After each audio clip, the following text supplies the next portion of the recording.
They told us the bridge was gone, blown apart by artillery the night before. We stood on the edge of the ravine, rain pouring down so hard it blurred the world into gray.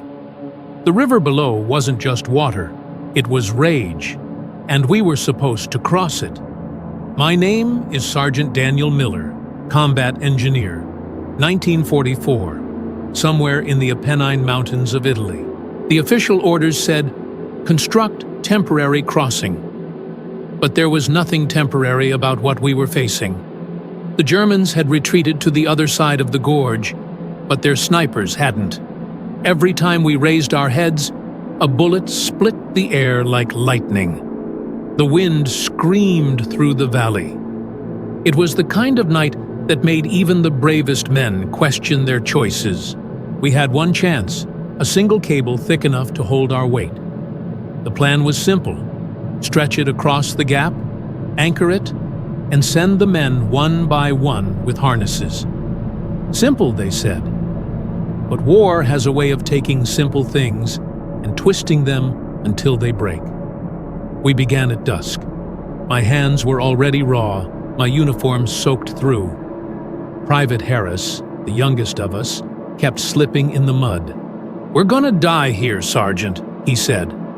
I looked at him, barely 20, shaking from cold and fear. "Then let's die doing something that matters," I said. The cable was heavier than it looked.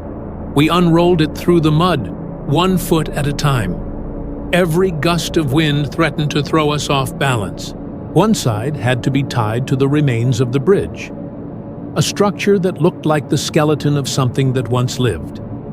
The other side anchored to the rock behind us. By the time we secured both ends, the sun had disappeared. The world turned black, except for flashes of thunder that lit our faces like ghosts. The first man clipped in. He moved hand over hand, suspended above death. The cable swayed violently with each gust of wind. Halfway through, a bullet struck the rock beside him. Sparks flew. He froze. "Keep going," I shouted. He didn't. I could see his hands trembling, his breath heavy in the cold air. I wanted to go after him, but the only thing I could do was hold the line. Literally. So I wrapped the rope around my chest, braced my boots in the mud, and held. That's what resilience looks like sometimes. Not moving forward, but refusing to let go. When he reached the other side, I exhaled for the first time in what felt like hours. Then came the second man, and the third. Each crossing felt like gambling with God. By midnight, the rain had turned to ice. The cable glistened under the storm like a silver vein cutting through darkness. Then it happened. A loud crack, sharp and final. The rope jerked violently. Someone screamed. The cable was splitting.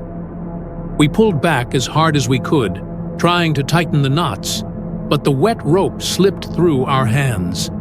The men on the other side shouted, their voices lost in the storm. I tied the cable around my arm and leaned back with all my weight.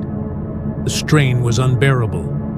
I felt the fibers tearing one by one, like the sound of bones snapping. That's when I realized sometimes resilience isn't about holding on perfectly.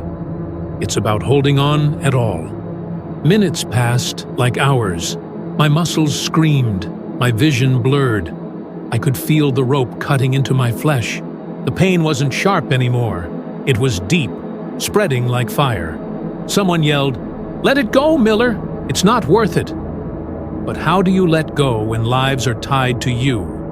So I didn't. I held. And somehow, the rope held too. When dawn came, the storm began to fade. We'd crossed. All of us. The last man clipped off, touched my shoulder and whispered, "You saved us." I didn't answer.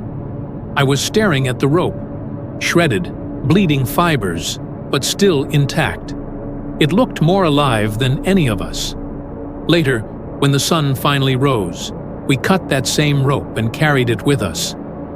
It was no longer just a tool. It was a reminder that strength isn't the absence of breaking. It's the will to tie yourself back together after you do. Years after the war, I kept that rope in a box in my garage. The metal clips rusted, the fibers turned brittle, but I never threw it away. Whenever life hit hard, when jobs fell apart, when people left, when hope cracked, I'd take it out and run my hand across it. It was ugly, scarred, but it had survived. And every time I looked at it, I remembered that night. The rain, the fear, the sound of thunder mixed with my heartbeat, and the moment I almost gave up, but didn't. That's what resilience really is. Not the perfect soldier, not the unbroken line, but the refusal to stop pulling, even when everything inside you says it's over. Because one day, someone else will need to cross because you didn't let go. Strength is not what never breaks. It's what ties itself back together.